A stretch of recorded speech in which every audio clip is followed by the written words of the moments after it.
Have you ever gazed out into the universe looking for a positive sign in the stars? Have you ever reached out to the universe because you were so desperate for some hope and said, "Hey universe, it's me, Sean. Listen up, I need a positive sign, please give it to me." And then, all of a sudden, a story came out, and you thought you found it? Well, this was how the Joe Rogan homeless story actually came out for me. Because this clip of Joe Rogan was circulating across the internet.com, and while some people on Twitter were alleging that Joe Rogan was advocating for violence against homeless people, people who listened to this clip typically found that no, he wasn't. He was criticizing prosecution in LA. That's protected property, like by law.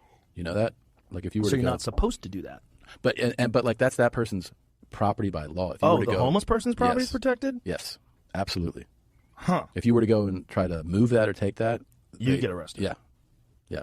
Hilarious. Mm-hmm. But they wouldn't arrest you if you shot somebody. Maybe you should just go and shoot the homeless people. I like your ideas. Yeah.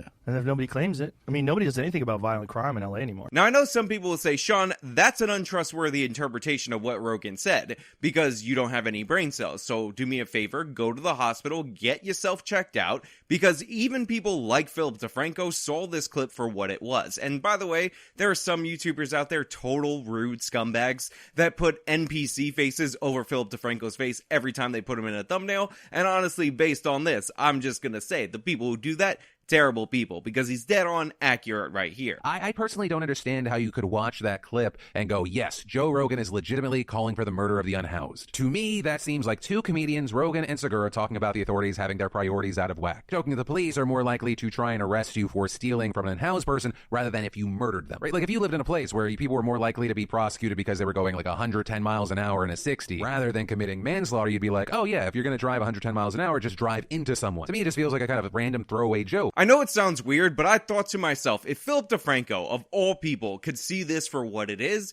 then maybe the cancel mob is starting to lose their hold. Maybe people are starting to actually hear what other people are saying to a certain extent, and we might see the end of cancel. Oh my god, there's a Young Turks video that we're going over, isn't it? Oh my god. Yes, obviously, you knew from the title, you knew from the thumbnail, you knew from everything related to this video that the Young Turks were going to make up new things that Joe Rogan didn't say and attribute it to him, so that's what we're going to talk about today. But before we get into that, I got a sponsor for today's video. I'm going to toss it over to the sponsor. This time I'm going to toss it like this. Like, you know, you toss a baby, toss it like that. And then we're going to bring it back over here and talk about it on the other side. The data is in on a new study involving 1,100 people, and it shows that taking collagen is probably one of the best things that you could do for your skin elasticity and for reducing wrinkles and other signs of aging. This is one of the reasons why I've been taking collagen powder every single day, because I like having my baby soft skin that's so amazing that so many of you have commented on over and over again. But the thing is, not all collagen powders are created equal. Not all of them have the key 5 different types of collagen that really do the thing that you need it to do for your hair, skin, and nails. The best one on the market by far is Health with Justice. This one is amazing. It's got all 5 of those key types, put in my coffee, 1 scoop every single morning, and that's how I get my youthful, amazing, beautiful glow. Studies prove it. Go over and get it. 51% discount, 60-day money-back guarantee, healthwithjustice.com. So the first thing that I want to point out in this video is actually related to the technical aspects of this video, because the Young Turks has a major technical error at the beginning of the segment, and also they're desperate for money, which is why they show the clip twice unnecessarily, technical glitch versus non-technical glitch, and that is to extend the length of the video so you could make sure you could run as many mid-rolls as humanly possible. And as somebody who watched this originally without ad block, there are as many mid-rolls as humanly possible in this video. But without further ado, I want you guys to hear and notice the technical glitch, so let's roll into that. The homeless person's property is protected? Yes, absolutely. Huh. If you were to go and try to move that or take that, You'd get arrested. Yeah. Yeah. Hilarious. Mm-hmm. But they wouldn't arrest you if you shot somebody. Maybe you should just go and shoot the homeless people. I like your ideas. Yeah. Yeah. And if nobody claims it, I mean, nobody does anything about violent crime in LA anymore. It's a joke. Yeah. They're just letting people out.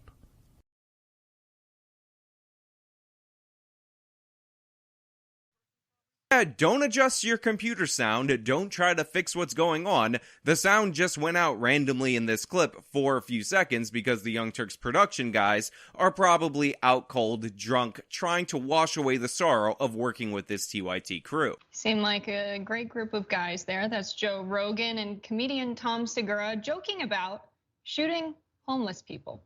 Here's that exchange in full.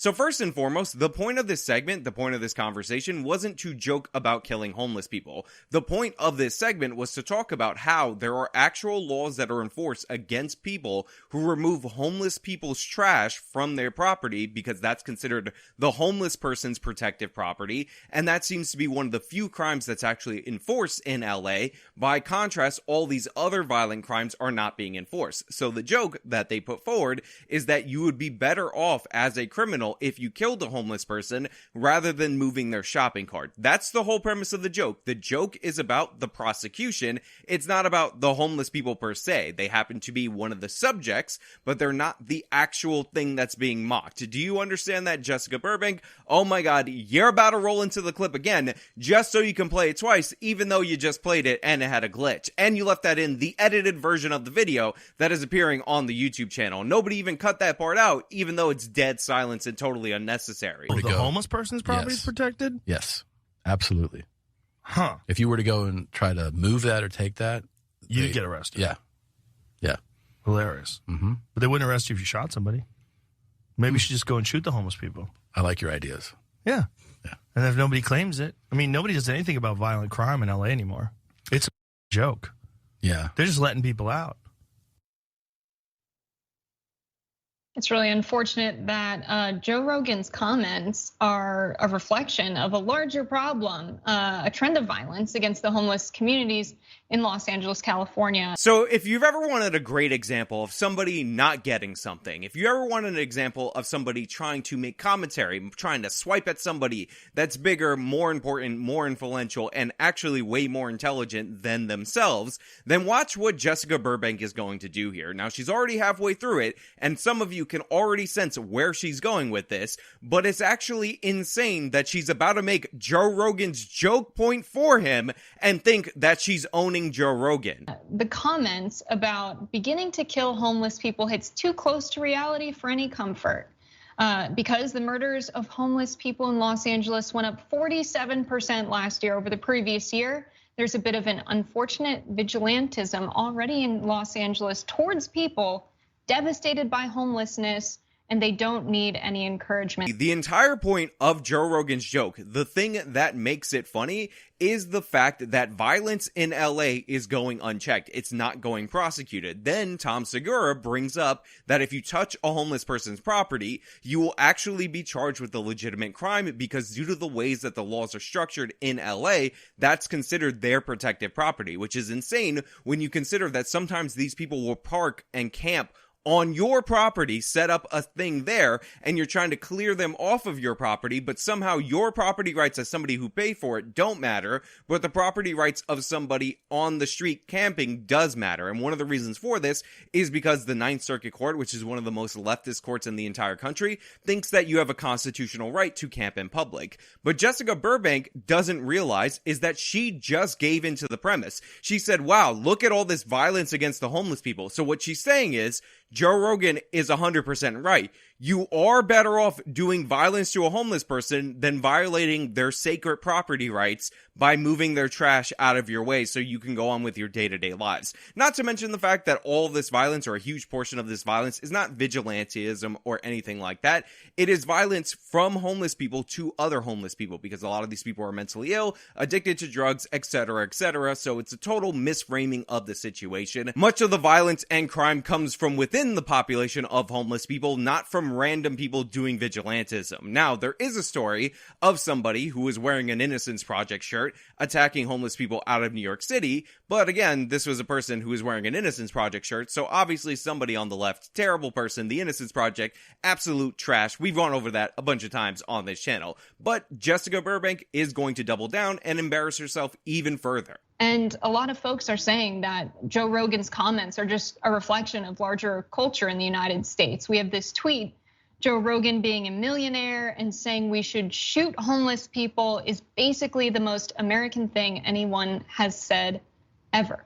Isn't it great how the news works in the current year? A lot of people are saying that this is reflective of an overall American attitude. And then I'm gonna go to this random tweet from some random who's just as unintelligent and apparently has the same issues with actually listening to what Joe Rogan said as I do. And they're gonna say, a millionaire calling for the killing of homeless people? The most American thing ever. Don't you know America sucks? Isn't America terrible? America's so bad, because look, I found a tweet of somebody who's stupid and can't understand what Rogan was saying, can't understand that the butt of the joke was the district attorney of California, and I'm just gonna be really mad. And by the way, Joe Rogan, a millionaire. So according to Celebrity Net Worth, Joe Rogan is worth a ton of money, $120 billion.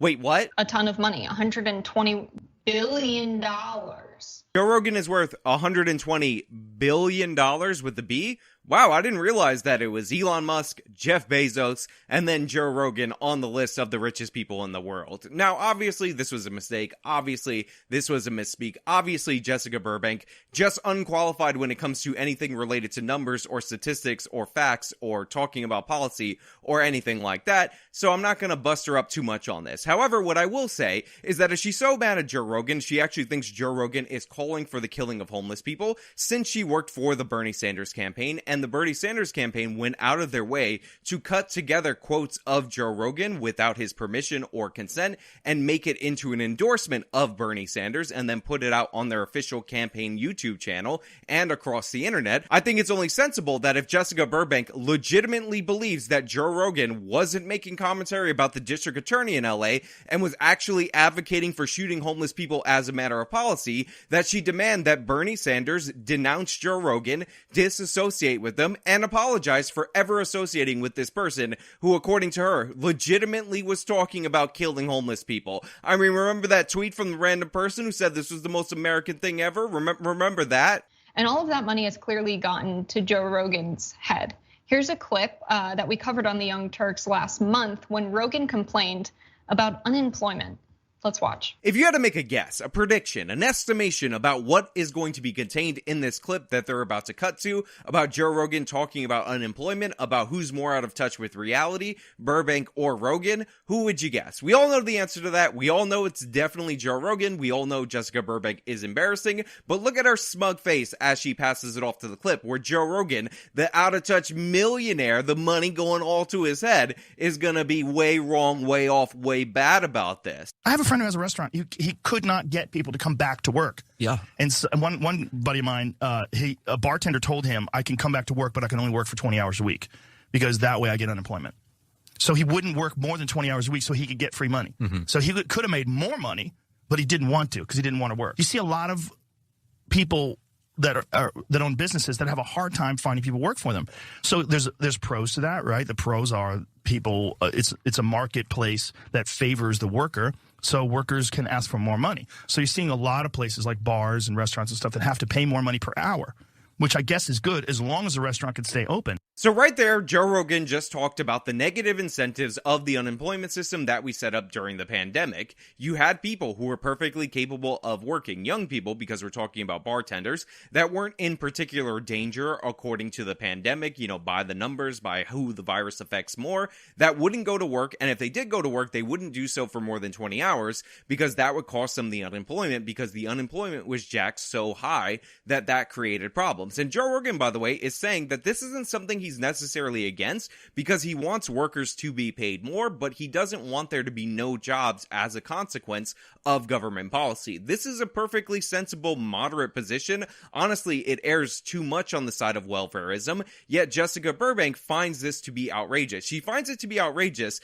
that we said that you can get unemployment as long as you work less than 20 hours a week, basically half time, and that incentivized people to work less than 20 hours a week because they're therefore they could get all the free money on the side and get some money from their job. By the way, I know somebody who was screwed over by this. I know somebody who got a raise. They were in a salary position. They had worked there for years. They finally got the raise that they earned over those years. And guess what happened? The boss put them on halftime in order to take advantage of this. The funny thing about this is that Jessica Burbank would be against the boss doing that based on the corrupt incentives and being able to get away with that. But somehow it's perfectly okay for the employees. Somehow it's no big deal. Somehow the economic repercussions, whatever, totally don't matter because Joe Rogan, I don't know if you know this, is actually insanely more successful, more influential than Jessica Burbank. Therefore, she's jealous of him because her rich parents didn't set her up as well as what Joe Rogan earned. And by the way, I'm guessing she had rich parents,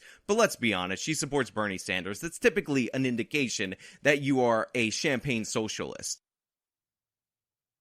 Absolutely insane. So not only is it a criminal act to be a homeless person in the United States of America, the people that don't want to work for less than a living wage, they're a part of the problem as well. Absolutely insane. Not only is it a criminal act to be homeless in the United States of America, by the way, it's not. We just finished talking about how the Ninth Circuit Court of Appeals that covers California and the West Coast, where the homelessness situation is even worse, declared that you have a natural constitutional right to camp wherever you want in public. That is in the Constitution somehow, your right to just camp in public, take craps on the street, and destroy the communities that you live in. That's, according to Jessica Burbank, them making it illegal to be homeless. So obviously, she doesn't know anything. She's a California-based person, and she doesn't know the rules and regulations in her own area, but Joe Rogan's out of touch. Joe Rogan's wrong. And then also, she said Joe Rogan thinks it should be criminal to not want to work for a living wage. He just said he thinks it's a good thing if they get more money, as long as those people can actually work and the business can remain open. That own businesses that have a hard time finding people work for them. So there's pros to that, right? The pros are people. It's a marketplace that favors the worker. So workers can ask for more money. So you're seeing a lot of places like bars and restaurants and stuff that have to pay more money per hour, which I guess is good as long as the restaurant can stay open. So what Joe Rogan is saying is that he doesn't want you to make zero when your boss gets put out of business, because then you'll be making zero, but he wants you to make as much money as possible up until the point where the boss goes out of business. You would think this would be a reasonable position, but remember, we're talking about a communist who gave one of the most embarrassing TED Talks of all time, did a video about it that was horrible and awful in every possible way, doesn't know anything about economics, and hates business owners and wants them out of business. And by the way, I'm not going to let this slide, because all these people talk about how they love the workers. They talk about how, the employees, they're basically like a slave master, and wage slavery, you're basically the prisoner and the slave of your employer. What a terrible society. Capitalism's so evil. Worker co-ops, let's do Venezuela. I'm sure it won't be a disaster next time. These are the same people who thought it was a good idea for you to be fired, refuse medical treatment, refuse organ transplants based on the fact that you wouldn't take a medical treatment that had just come out 8 days ago. That's who these people are. That's how these people feel about the workers. They don't want you to have any choice. They just want to run the show. These are authoritarians by their very nature. That's what a socialist inherently is, an authoritarian. And let's talk a little bit about what's going on with housing in California. So there are a lot of commercial luxury apartment buildings where most of the units are vacant. So right now, we're going to hear a far leftist talk about the housing situation in California. Needless to say, I can predict, because I've seen this video already, she's not going to touch on anything that's crucial in the market. The first thing she said was that, all these luxury units. Now, in our other video, we went over how she doesn't know what luxury unit actually means because she doesn't actually know anything about the statistics that she quotes. Check out that video. It's fantastic. Remain empty, and they can claim a loss for them remaining empty. Well, one of the reasons why a bunch of these landlords might be a little bit skittish about renting to new tenants is because randomly during the course of the pandemic, when they did the lockdowns, which Jessica Burbank supported, by the way, she thought it was great that you were locked down and you weren't able to go outside of your house because she cares so much about you, the worker, the little person, and all that. While Gavin Newsom went off to, wine stuff and all these other events without masks, went to $2,000 dinners, all that. She thinks that's fantastic. Is that these people couldn't evict bad tenants. So a bunch of tenants weren't paying their rent. So if you have all these units, you might feel a little bit skittish about renting to new people too quickly, because at any point in time, they could change up the rules regarding housing, especially with all these people pushing back on the landlords for supposedly being the source of the problem. But let's hear the next dumb thing that she's going to bring up. There are also companies like Zillow that are investing in properties. What they'll do is they'll go in and buy up 5 houses in a neighborhood. First, they'll purchase 3. They'll pay about $200,000 for each of those homes, and then they'll buy an additional, 2 homes at a price of $300,000, effectively lifting the price of housing. So now they can sell the original 3 at a $100,000 gain. And now they've priced out all of those people from that neighborhood. Now they've become renters. This is the dumbest thing I've ever heard in my entire life. Zillow, the company, which I'm sure they're investing in real estate, like I'm not doubting or disputing that that's a thing, apparently is buying up 3 houses that all just happen to be for sale in California, near the LA area, maybe, I don't know, for $200,000. So first of all, great on them for doing so. Then they're buying 2 houses in that area for $300,000, and that somehow makes the $200,000 home higher in value, so then they could sell that for $300,000, and look at that $100,000 profit. All makes perfect sense. What the hell is she talking about? Seriously, what is she talking about? Are they making any improvements to these homes? Or is this somehow a thing where a company is coming into a neighborhood, buying up a bunch of houses, nobody in the neighborhood notices, so they don't hold the company hostage, which, by the way, is what happens every single time a company tries to do a massive buy that are owned by individual property owners. Each preceding property gets more and more expensive, but I'm sure Jessica Burbank really has a grasp on what's going on here. Well, what's going on with the renting market in California? There are so many Airbnbs and short-term rentals. It's not just Airbnb, there's VRBO and a bunch of other services now. But they've gone in, they've taken units, they either rent them out or they purchase the apartments, and then they rent them out at a much higher rent than they could charge for long-term leases. And this is effectively raising the price of rent for people in the city. So then she brings up Airbnb, and there are issues created by Airbnb in terms of the market, because you have these hot tourist destinations that people want to rent in, and obviously supply and demand. But typically in situations like this, you would build up more supply in order to counter that demand. On top of that, we have a situation in California and in these major left-wing tourist hubs where they essentially treated hotels like a piggy bank, so they have really high taxes on lodging. And one of the solutions that you could do in order to get rid of some of the competitive advantage that Airbnbs have is lower the taxes on the hotels. So she doesn't bring up any of that. And also, she doesn't bring up CEQA, which is a California law that allows, due to environmental considerations, almost any random citizen in California to sue any developer for new developments. Now, Kirk Wilcox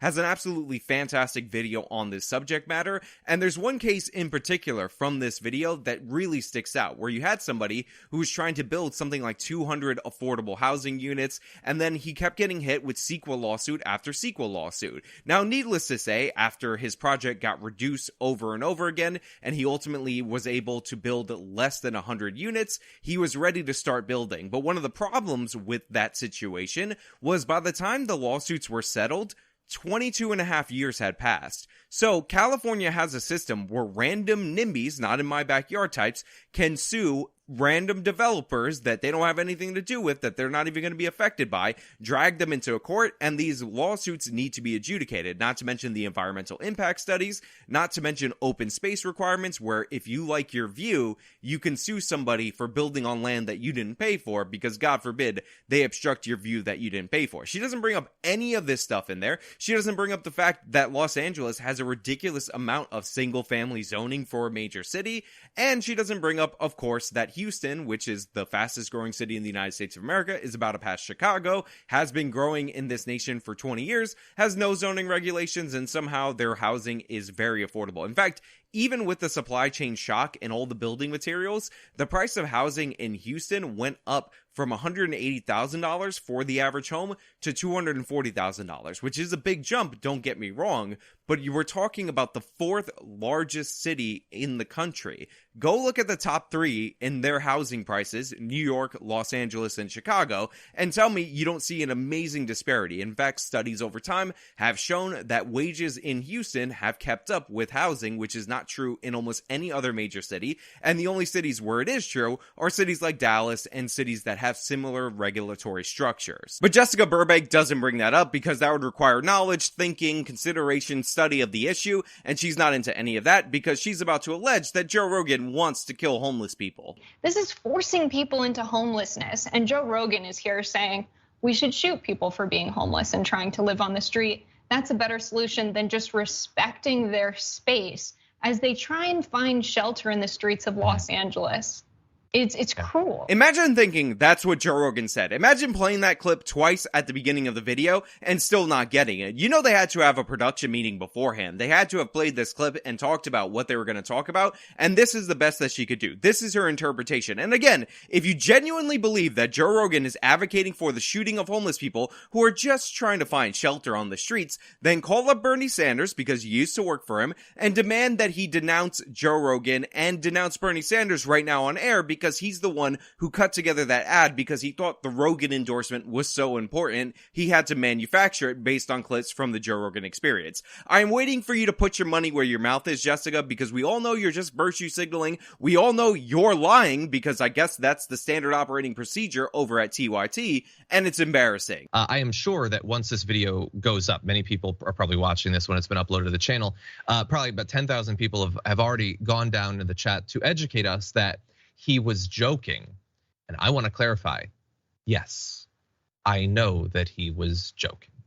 I know that Joe Rogan was not literally saying to his audience, you should go out and you should shoot the homeless. I get it.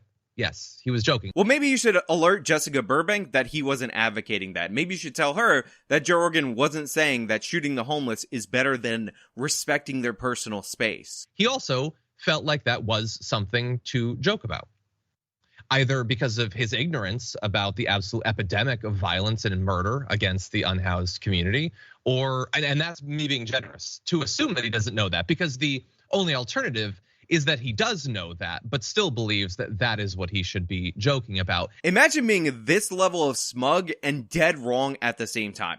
Here you have John Iadarola, and I guess, because they do a live stream, reacting to the chat. The chat's calling them out. They're calling them liars. They're pointing out that Joe Rogan was joking. And John Iadarola, in his smuggest performance of all time, maybe, says, I know that he's joking, but here's why it's still inappropriate. Because of all the violence against the homeless people, whatever, what a mean guy Joe Rogan is. There's no such thing as dark humor. I don't even understand that. And by the way, the key point that I'm trying to make is that John Iadarola doesn't understand that, because the key component of the joke was that it wasn't really about homeless people. It was about the district attorney and prosecutors in left-leaning cities. The whole premise is you could commit violence against homeless people because they don't prosecute violent crime, but they will prosecute you for disturbing their property. So you guys citing over and over again all the violence that goes unchecked by the homeless against the homeless, which by the way, they don't acknowledge this, is mostly by the homeless against the homeless, is absurd in every possible way. You are actually proving his point while smugly looking in the camera, pretending like you're owning Joe Rogan. You're embarrassing yourself. You're an embarrassment. I'm pointing it out. I'm 100% right. You're dead wrong. Jessica Burbank, even wronger. But still believes that that is what he should be joking about. Imagine being John Iadarola and saying what Joe Rogan should be joking about. He just talked about how Joe Rogan has unimaginable money because John Iadarola can't conceptualize $120 million net worth because his brain doesn't work that well. And now he's going to say, Joe Rogan, the comedian who earned all this money in part due to your comedy, I'm going to tell you what you should be joking about. And again, at the end of the day, it ain't about what he thinks. His audience is what matters. All of the, I'm going to say, white guys who are putting into the chat that he was joking. How do you like jokes about how people should be able to get away with shooting white guys without experiencing any consequences? Do you think that that's really funny, or do you freak out politically about anything like that? So John Iadarola is now calling people in the chat evil white guys, and he's actually approaching the subject of your words having consequences unintended for people out there in the audience. But I just want to point out that John Iadarola is legitimately using his perception of the race of the people he thinks watches Joe Rogan in order to dismiss him, while we have just proved that he's dead wrong about who the joke was even about. And by the way, you freak out about rich elites who don't understand regular Americans. You get that you're listening to one. I understand that he's into MMA or something, but he has way more in common with Donald Trump than with you. I know that you don't want to believe that because of the branding around his podcast and everything, but that's who he is. He hasn't lived as a regular person for a very, very long time. He doesn't know what it's like to live on a salary of 75K, let alone to live out of the back of the van that is your home. First of all, Rogan does know what it's like to do that. He wasn't born rich, and he actually came up through the comedy scene. Now he's been successful for a long time, but again, he has a bunch of normal guy hobbies, and I don't think the average everyday person is super similar to Joe Rogan, but Rogan talks like the average everyday person and he relates to them. And by the way, as a comedian, one of the reasons why he's successful is because he can relate to them. Meanwhile, John Iadarola believes all these crazy gender theories and all this nonsense about how white people are inherently evil that only flies in academia, while he's trying to flex on you that because he's not as successful as Rogan, he's definitely more like you. No, you're not, John. You're way different. And most people relate way more to Joe Rogan, which is why his listener base is so much larger than the Young Turks. And considering you're like the third string host on the Young Turks, that's saying something. The gap between you and Rogan is bigger than the gap between rich and poor. The influence inequality is what's really bothering you in this situation. And honestly, these are just the politics of envy on social media, John. But yeah, it doesn't really matter if he's joking about shooting homeless people. He's inconvenienced by the fact that they have their like houses on the street. He's surprised that that property is protected by law. He clearly has this belief that these people don't have a right to housing. Let me just say this aloud for those of you in the back. You don't have a right to housing. You have to acquire that housing. That being said, what's surprising isn't the fact that the property of homeless people is protected. What's surprising, because again, it only exists in the places that are covered by the Ninth Circuit Court of Appeals, is that they have declared a constitutional right for homeless people to camp on other people's property, including public property, which makes no sense at all. You don't have a natural constitutional right to set up a homeless encampment wherever you want in any major city and ruin that city. But in your circuit, that is actually a thing that they ruled, and it's unsurprising that the homeless problem got much, much worse after that ruling existed. So Jessica, do me a favor. Please do 1 second of research. I know you have difficulty even listening to the words out of an adult's mouth, but try to do some research, maybe some reading, maybe that will assist you. Maybe you could do better next time. And I'm sure all of the people who listen to his podcast, who think he's a relatable everyday guy, are much closer to homelessness than he has ever been. Most people in the United States of America are just one inconvenient event, just one unlucky event from being homeless. So that was a lot of nonsense. That was a lot of gobbledygook. And by the way, most Americans are not one emergency away from homelessness. That is a grave overstatement. Just think about it logically. If we have about 500,000 homeless people in the entire country, and we have a population of 329 million, the fact is many of that 329 million are experiencing an emergency right now at this moment. And the homeless population isn't just exploding. From going bankrupt. That's the reality that we live in. And so to talk about homeless people as if, they're less than human, not deserving of having a place to sleep at night, and even joking that we should just shoot them to get rid of them because we don't want to see them in the streets. It's disgusting. It's disgusting. And the fact that people listen to him and they're like, oh, well, he's just relatable. He probably wants us to find solutions to homelessness. Okay, let him say that if that's what he believes, but that's not what he's saying. You can't keep defending people like this. The fact is, the homeless are largely mentally ill people who we should take care of. We should open up the asylums again, put these people in places where they can get the care that they need. And a lot of them are drug addicted, and a lot of them are people that just flee society and want to go to a place like California where the weather is warm and where you get all these privileges and immunities. They're essentially incentivizing homelessness in California. And I know we talked about it before, but they're actually building apartments for homeless people at a cost of $837,000 a pop for them camping out there as a solution, which is only going to be a magnet for other homeless people, thus making the problem perpetually worse. And by the way, a lot of people can't afford $870,000 in the city of Los Angeles to live there, but you're just going to give that away to people who are on the streets. It's not a good plan. It's not good policies. And by the way, Joe Rogan is too far left on this. He'll advocate for a bunch of these absurd policies, but Jessica Burbank doesn't know what she's talking about. So she's like, why doesn't he say that? Why did he make a joke about the district attorney that went totally over my head that really hurt my feels? It really scares me. It scares me that he's so much more successful than I'll ever be. It scares me that if he makes an Instagram post, that post, if it was a picture of a dog, would make that dog more relevant and influential than I am. Anyway, that's all I really have for you guys today. Thank you so much for watching. If you liked the video, show me by leaving a like, subscribe for more content, follow me on all my social media, support me via the support links in the description box of this video. This has been me talking about the Young Turks doing the thing that they always do, which is lying. Till next time.